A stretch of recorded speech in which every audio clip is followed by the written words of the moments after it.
I've been sitting here longer than I can remember. The sun drifts across my hood differently now, and the smell of dust and old oil clings to my seats. My tires are cracked from years of waiting, and the paint isn't as bright as it once was.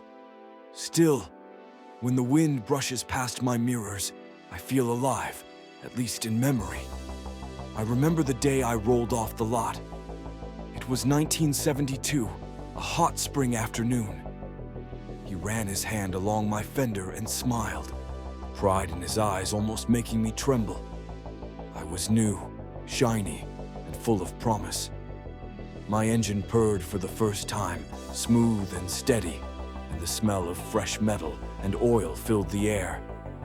The dealership lot hummed with cars, but I knew I was going to a place where I'd be needed, where I'd carry life forward. The first ride is always unforgettable.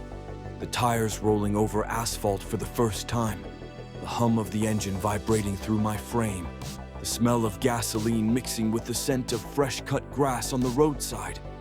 It's something that stays with you. I felt proud, useful, alive. He laughed as I roared up the first hill, and I promised silently to never let him down. The early years were full of motion. I learned every crack in the pavement, every turn in the roads we traveled.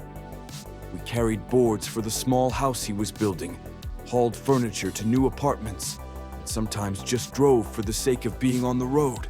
The radio was always playing soft tunes, and the windows were open so the wind could blow through the cabin, tangling my memories with the scents and sounds of each journey. There were mornings when frost covered my windshield, and I had to shake it off slowly, engine warm and patient until he slid behind the wheel. Nights were quiet except for the hum of streetlights and occasional distant dog barking. Every mile was a lesson: how to roll smoothly over gravel roads, how to handle a loaded bed, how to listen when the tires whispered warnings. I wasn't just metal and rubber. I was a witness to his life unfolding. I remember one trip to the neighboring town. It was early summer, and the cornfield stretched like gold under the rising sun. He loaded lumber into my bed, humming a tune he had been whistling all week. The weight pressed into my suspension, but I held steady. I felt important that day. Every mile I carried him, every hill I climbed, every stop at the old diner on the way back. It all became part of me, engraved deep into my frame. Years passed, and I worked harder than I ever imagined. Rain and snow, gravel and asphalt, every kind of road left its mark. My bed grew scratches and dents, my paint faded under relentless sun, but I carried on. I hauled more than objects. I carried dreams, laughter, and sometimes grief. I carried neighbors moving into new homes, farmers transporting produce to market, and sometimes just empty crates when the work was done. There was pride in being relied upon. Every morning when the keys jingled in my ignition, I knew it meant another day of service. I listened to quiet conversations in my cabin, the laughter of children pressed against the windows, the tired sighs after long drives. Sometimes I felt the tension, the stress, but I never faltered. My job was simple: keep rolling, keep carrying, and never let the ones who trusted me down. Occasionally, the long nights were peaceful, on stretches of empty road with only the hum of my tires and the soft glow of headlights. I felt like I could understand the world passing around me. Every mile taught me patience. Every road gave me purpose. I was more than a pickup. I was a moving chronicle of all the quiet moments of life. Time doesn't stop for anyone, and it certainly didn't stop for me.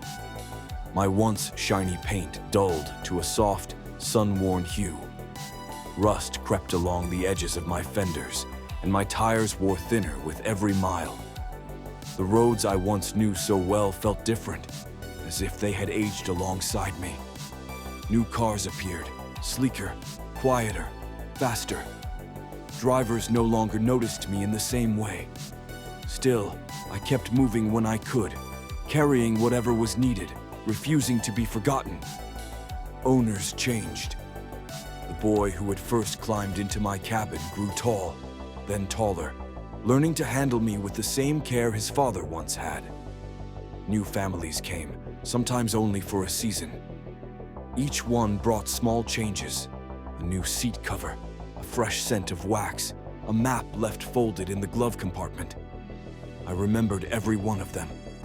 Even when the doors stayed closed for days, even weeks, I could recall the warmth of being in motion, of being useful, of being part of someone's journey. There were quiet moments too, where the world seemed to forget I existed. Snow would drift across my hood in the winters, the engine cold and silent. Dust settled thick on my windows. Yet even in stillness, I remembered the roads I had traveled. I remembered the hills I climbed, the long stretches of highway under the sun, the smell of rain on asphalt. Change was inevitable, but so was memory. And memory is something a truck like me holds better than most. Even the sounds around me evolved. Engines passed by that sounded alien, smoother and more efficient than mine ever was. Radios blared unfamiliar songs. And still, the roads called to me in their quiet way, a reminder that life had been lived here, mile by mile, dent by dent, journey by journey. Now I sit quietly, parked where I can watch the sun move across the sky. I'm slower than I once was, creaking under my own weight, but I feel a calm satisfaction. I have carried more than loads. I have carried stories I have witnessed, laughter, sadness, excitement, and quiet reflection. I have been part of lives that moved forward, and in doing so, I have left a small mark on the world myself. Sometimes I imagine the miles I've traveled as a river, stretching endlessly, twisting and turning, but always moving forward. I've learned that it is not speed that matters, nor how shiny the paint is, nor how loud the engine roars. It's the quiet moments between destinations, the gentle hum of tires on asphalt, the companionship of a steady hand on the wheel. That is the life I've known. That is the life I am proud to have lived.